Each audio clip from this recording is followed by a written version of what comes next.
Everyone, today we will discuss the slum test. Slump test क्या होता है? Slum test जो होता है वो वर्केबिलिटी ऑफ कंक्रीट बताता है कि हमारा जो कंक्रीट है वो किस लेवल का वर्केबल है। वर्केबल क्या होता है? Easiness of doing a work, कि हम इजीली उससे हम कितनी आसानी से वर्क कर सकते हैं।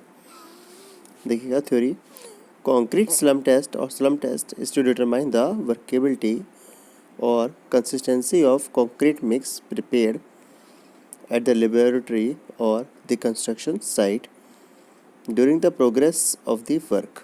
क्या मतलब है? कंक्रीट स्लम जो होता है स्लम टेस्ट वो क्या बताता है? वर्केबिलिटी बताता है और कंक्रीट की कंसिस्टेंसी बताता है कि कंक्रीट कितना कंसिस्टेंस है, या तो ये लेबोरेटरी में बनता है या कंस्ट्रक्शन साइट में बनता है जब हमारा काम चल रहा होता है, during the progress of the work. Concrete slum test is carried out from batch to batch to check the uniform quality of concrete during construction। जैसे हमारा जो ये जो काम होता है, कंस्ट्रक्शन का वर्क होता है, ये बैचेस में होता है। तो हर एक बैच में हम लोग स्लम टेस्ट करते हैं और देखते हैं जो हमारी क्वालिटी ऑफ कंक्रीट जो बन के आया है प्लांट से वो कैसा है, उसकी कंसिस्टेंसी कैसी है और उसका वर्केबिलिटी कैसी है। The slump test is the most simple workable test for concrete. ये सबसे ज़्यादा सिंपल टेस्ट होता है कंक्रीट का, which involves low cost and provides immediate results, जो कि बहुत कम पैसों में हो जाता है और तुरंत हमें इससे रिजल्ट्स मिल जाते हैं। Due to this fact it has been widely use for workability. इसी कारण के वजह से ये वर्केबिलिटी को निकालने में सबसे ज़्यादा काम में आता है। The slump test is carried out as per procedure mention in IS 1199। और ये कौन सा IS कोड में लिखा हुआ है कंस्ट्रक्शन में? 1199 1959 IS कोड में पूरा स्लम टेस्ट गिवन है। अब हम बात करते हैं कि इसमें क्या क्या इक्विपमेंट्स रिक्वायर्ड होते हैं। Mould for slump test, therefore slump cone. सबसे पहले क्या है? एक हमें स्लम कोन चाहिए। नॉन पोरस बेस प्लेट, नीचे की आप जैसे प्लेट देख सकते हैं, ये कैसी है? नॉन पोरस, ऐसी जिसमें वाटर ना सूखे। जो टैंपिंग रॉड, टैंपिंग रॉड आप जानते हैं ये क्या होता है हम लोग। The mould for the test is in the form of frustum. Mould किस फॉर्म में? हमारे फ्रस्ट्रम में। फ्रस्ट्रम क्या होता है? ये जैसा हमारा कोन होता है, आधा कटा हुआ जो कोन होता है उसको हम कहते हैं frustum. Frustum of A cone having height 30 centimetre. आप डायग्राम में देख सकते हैं इसकी हाइट कितनी है? 30 सेंटीमीटर। और नीचे का डायमीटर कितना है? 20 सेंटीमीटर का। और ऊपर का कितना है? 10 सेंटीमीटर डायमीटर का। The tamping road is of steel 60 mm diameter. और जो टैंपिंग रोड हम यूज़ कर रहे हैं वो किसकी है? स्टील की बनी हुई है और उसका डायमीटर कितना है? 16 mm का डायमीटर है। और कितनी लंबी है? 60 centimetre long and rounded at one end. Okay, ये हो गया इसका एपरेटस। अब हम बात करते हैं कि इसका प्रोसीजर क्या है। ठीक है, सबसे पहले क्या है? Clean the internal surface of the mould and apply oil. सबसे क्या है? नीचे का जो पोरस प्लेट जो थी, इंटरनल सरफेस था, उसको क्लीन करो। जो हमारा फ्रस्ट्रम है उसको जैसे क्लीन करो और उसमें अप्लाई ऑयल कर दो। ऑयल क्यों अप्लाई करते हैं? जिससे कि उसमें चिकनाहट आ जाए, उसका फ्रिक्शन कम हो जाए। Second, place the mould on a smooth horizontal non porous base plate. जो हमने नॉन पोरस बेस प्लेट ली थी उसके ऊपर हम अपना मोल्ड रख देते हैं। Fill the mould with the prepared concrete mix. जो हमारा कंक्रीट मिक्स बना है उससे हम अपने मोल्ड को 4 इक्वल लेयर्स में भरते हैं। टैंप ईच लेयर विद 25 स्ट्रोक्स। और हर एक लेयर को 25 स्ट्रोक्स के हम देते हैं with 25 strokes of the rounded end of the tamping rod in uniform manner over the cross section of the mould. और पूरे एक यूनिफॉर्म मैनर में देते हैं। ऐसा नहीं करते कि एक जगह पे हम बहुत ज़्यादा दे दें और एक जगह पे हम काफ़ी कम दे दें। तो हम 25 स्ट्रोक्स हम हर 4 लेयर में दे देते हैं। Remove the axis concrete and level the surface with the trowel. उसके बाद क्या करते हैं हम कि जो ऊपर जो कंक्रीट एक्सेस में रहता है उसको हम निकाल देते हैं और ट्रॉवल की मदद से ऊपर का जो सरफेस है उसको हम प्लेन कर देते हैं। क्लीन अवे द मोटर और water leaked out between the mould and the base plate. जो आपकी बेस प्लेट नीचे प्लेट रखी हुई थी और जो मोल्ड के बीच में जो थोड़ा बहुत मोटा निकला, जो थोड़ा बहुत सीमेंट निकला, जो थोड़ा बहुत पानी निकला, उसको हम साफ़ कर देते हैं।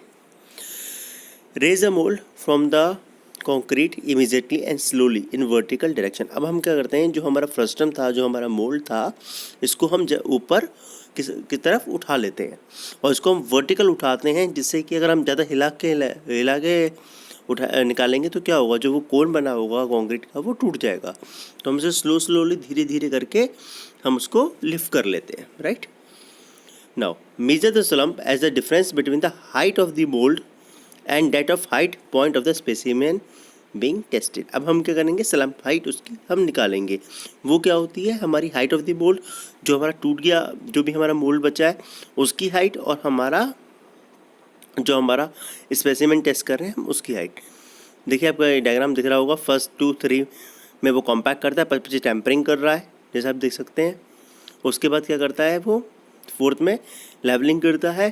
फिफ्थ वाले स्टेप में क्या कर रहा है, वो कोन को उठा रहा है। उठाने के बाद सिक्स्थ में क्या है, वो स्लम्प टेस्ट की वैल्यू को मेज़र कर रहा है। ये जो मेज़र कर रहे हैं इसमें एक रॉड टाइप का होता है ये, और रॉड टाइप में क्या होता है, रॉड टाइप का ये होता है, और इसमें वैल्यूज रखी हुई होती है जैसे आपके स्केल में होती है, राइट।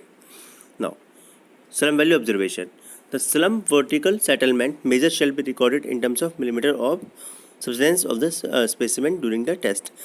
और हम क्या करते हैं, जो हमारी जो स्केल होता है वो मिलीमीटर में होता है, और हम देख लेते हैं कि हमारी वैल्यू क्या आई। वर्केबिलिटी दे रखी है, कॉम्पैक्शन फैक्टर दे रखा है, स्लम्प देखा है। अगर हमारी वैल्यू 0 से 25 mm के बीच में आती है तो हम कहते हैं हमारी वर्केबिलिटी बहुत ही कम है, राइट।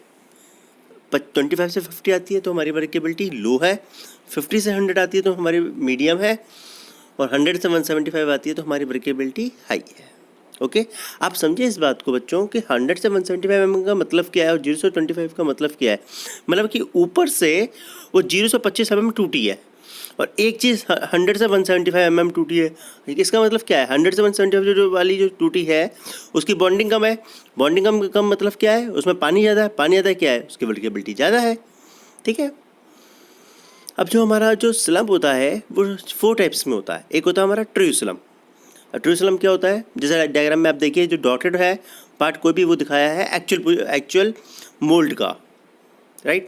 और जो फुल लाइन में दिखाया है वो दिखाया है कि कैसा वो टूट के आया है। तो ट्रू स्लम्प में क्या लिखा है, true slump is the only slump that can be measured in the test. True slump कौन सा होता है, ये इकलौता ऐसा स्लम्प होता है जिसको हम मेज़र करते हैं अपने टेस्ट के दौरान। The measurement is taken between the top of the cone and top of the concrete after the cone has been removed as shown in figure. क्या कह रहा है कि मेजरमेंट कहाँ से लेना है, टॉप ऑफ द कोन, जो ऊपर जो कोन है आपको जो डॉटेड दिखा रहा है, and the top of the concrete, और जो कॉन्क्रीट जो आपका टूट गया है वहाँ तक का जो डिफरेंस है उसको हम कहेंगे उसकी slump value. Zero slump is the indication of very low water cement ratio. Zero slump क्या दिखाता है कि जिसमें बहुत ही कम water cement ratio. Zero slump का मतलब क्या हुआ कि वो बिल्कुल भी नहीं हिला, बिल्कुल भी नहीं टूटा। इसका मतलब क्या है, जो आपका जो कॉन्क्रीट था वो बहुत टाइट था, और वो किस केस में हो सकता है, जहाँ उसमें वाटर की मात्रा बहुत कम हो, तो यानी कि वाटर सीमेंट रेशियो कैसी हुई, बहुत ज़्यादा कम हो। विच रिजल्ट्स इन ड्राई मिक्सिंग्स, जो कि क्या शो करता है कि हमारा जो मिक्स है वो काफ़ी ड्राई है। This type of concrete generally use for road construction. इस टाइप का जो कॉन्क्रीट होता है इसको हम कहाँ यूज़ करते हैं, उसको हम अपने रोड कंस्ट्रक्शन में यूज़ करते हैं। Next is your collapse. Collapse क्या होता है, this is an indication the water cement ratio is too high.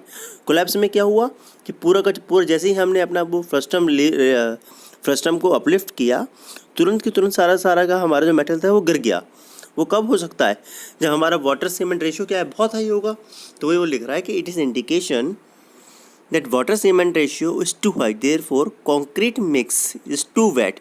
जो हमारा मिक्स था वो बहुत ज़्यादा गीला था, और it's a high workability mix, और उसका जो वर्केबिलिटी थी बहुत ज़्यादा थी। For which a slump test is not appropriate, जिसके वजह से स्लम्प टेस्ट एक प्रॉपर अप्रोप्रिएट नहीं माना जाएगा। Next shear slump. Shear slump में क्या होता है कि थोड़ा आप जैसे डायग्राम में देखिए, थोड़ा साइड से टूट जाए, एक साइड से रहे और दूसरे साइड से शेयर कर जाए, तो गिर जाए। तो ये इसमें क्या होता है, the share slump indicates the result is incomplete. ये क्या दिखाता है कि जो हमारा रिजल्ट है वो हमारा इनकम्प्लीट है, और हमारी जो कॉन्क्रीट है उसको हमें दोबारा टेस्टिंग करना होगा। That's all for the slump test. Thank you, students. If any query is there, you can ask. Thank you.